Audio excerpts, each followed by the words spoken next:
A história de Sonja Faraque e Anne Duncan, duas peritas que se envolveram em um escândalo e foram responsáveis por colocar mais de 35 mil presos nas ruas. Até hoje é considerado o maior caso de anulações de sentenças que os Estados Unidos já lidou. E se você quer saber como essas duas mulheres conseguiram fazer uma bagunça no judiciário de um país, senta que lá vem história. O ano era 2013. O estado era Massachusetts, Estados Unidos.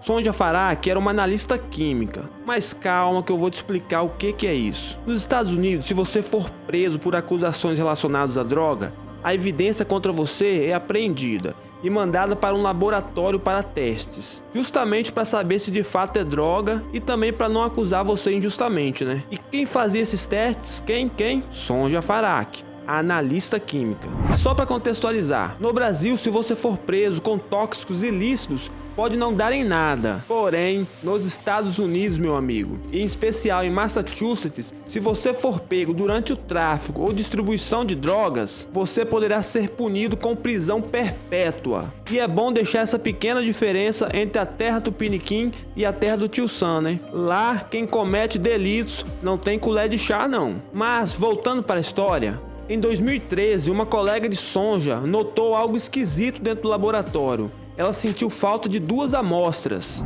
Quando eu estava verificando o lote de Springfield, reparei que algumas das amostras ainda não estavam analisadas.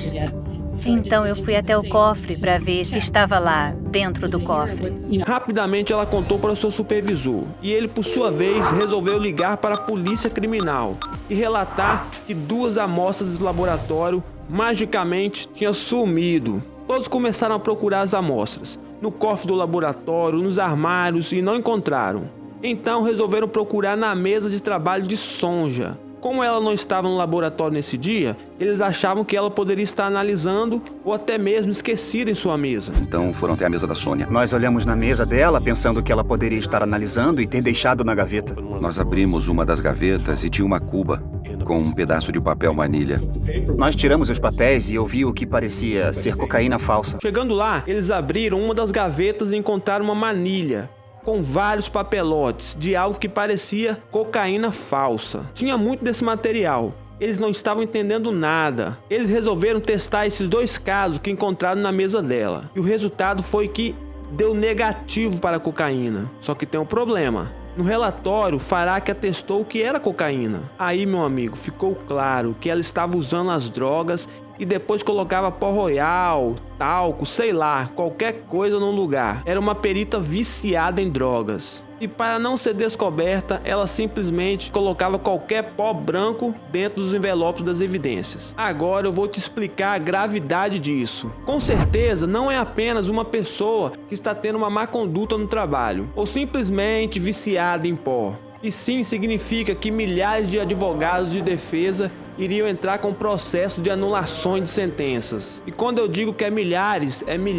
mesmo, pois dava a entender que quem analisava as drogas não era confiável. Pelo contrário, era uma viciada e adulterava provas. No caso de drogas, se você é processado e acusado de vender um baseado, a questão é, aquilo realmente era maconha. Então, se eu for processado por um crime de drogas, os químicos que estão fazendo esse trabalho são efetivamente os meus acusadores. São eles que dizem se eu estava com heroína, com cocaína, com maconha ou com metanfetamina. Sonja trabalhava no laboratório para a polícia há mais de 10 anos e assinou mais de 30 mil casos. Logo viria uma enxurrada de pedido de anulações de sentenças, milhões de dólares deveriam ser pagos em indenizações, milhares de presos seriam soltos, uma bagunça no judiciário. Tudo isso graças à sonsa da Faraque. Quando a Sônia foi presa, a minha reação inicial foi: eu tenho vários clientes cujas drogas foram testadas por ela.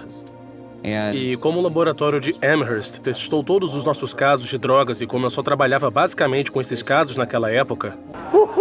Agora, raciocine comigo. Ninguém é preso nas ruas transportando ou tentando vender um pacotinho de talco, não é verdade? Isso é muito improvável. Nesse caso, provavelmente 100% das apreensões eram drogas mesmo. Mas graças à conduta dessa mulher, o Estado era praticamente obrigado a soltar todos os presos, mesmo sabendo que lá no fundo que eles realmente eram sim culpados. Afinal, não tem como ter um julgamento justo dessa forma. É incrível pensar sobre o impacto, o efeito dominó do ato de uma única pessoa. Logo emitiram um mandato de prisão para Sonja Faraque. Fizeram buscas no seu carro e também encontraram mais drogas lá. E não tiveram dúvidas que ela realmente gostava dos tóxicos. A Justiça do Estado estava em êxtase, pois 6 meses antes das revelações de Sonja Faraque, houve outro escândalo, o da Annie Duncan, uma analista química que também foi acusada de falsificar resultados de testes de drogas e declarar algumas amostras de drogas como positivas, mesmo não as tendo testado. A mulher simplesmente olhava para a evidência e dizia: é droga, não é droga. Tamanho era o descaso pelo trabalho. Só que essa história da Annie eu vou ficar te devendo. Conto na próxima oportunidade. Vamos voltar para o caso da Sonja. Com medo de tudo isso virar uma bola de neve, com danos imensuráveis à justiça, rapidamente a Procuradoria-Geral bateu o martelo e decidiu que Sonja Faraque adulterou provas apenas nos últimos 6 meses passados. E não todos os casos dos últimos 10 anos. Era uma jogada para reduzir os danos e não ter que anular milhares de casos. Tentaram jogar tudo para debaixo do tapete, na cara dura. O Kinder decidiu que os atos criminosos da Faraque tinham começado em julho de 2012. E isso significava que todo mundo que tinha sido condenado pela Sonja Faraque antes de julho de 2012 não tinha direito a recorrer. A decisão do juiz Kinder indicava que todos cujas substâncias tinham sido testadas pela Sonja Faraque antes de julho de 2012 estavam com azar. Para concluir, meu amigo, esse caso teve vários erros e várias reviravoltas surpreendentes. Tanto da parte da Procuradoria, tanto dos advogados de defesa, era uma bagunça. Deram imunidade para Sonja Faraque em troca dela contar tudo e não ser processada pelos crimes que ela porventura viesse a relatar. Se não desse imunidade, ela poderia invocar o direito à quinta emenda de não testemunhar. Nós queríamos a verdade e pensamos que a melhor forma de conseguir isso seria colocando ela em uma posição que ela fosse obrigada a contar. E isso foi uma jogada de mestre, porque foi aí que tudo começou a mudar. Eu também tentei cheirar fentermina, mas entupiu as minhas narinas, então eu acabei só comendo. E perceber o que ela tinha se tornado. O meu vício aumentou muito. Eu fumava crack. Eu ia até o corredor, até a capela de exaustão e fumava lá, só pra poder me livrar do cheiro. Várias vezes ao dia, 10, 12.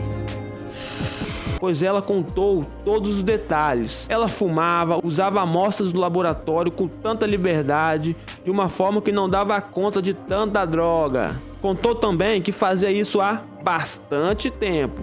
Mas isso a gente já imaginava, né? Mas parece que a justiça não. Quer saber? Sou viciado em drogas. Eu pego todas as minhas drogas no meu trabalho. E faço isso desde que comecei o trabalho, em 2004. Graças a essas declarações e também aos advogados de defesa, que foram incansáveis, eles conseguiram reabrir o caso e provar vários erros do Estado. Finalmente, mais de 35 mil casos foram anulados e tiveram as sentenças revertidas. Até o dia de hoje, há processos de reparação e indenizações para serem julgados. Annie Duncan cumpriu 2 anos de prisão. Ela nunca falou com a imprensa.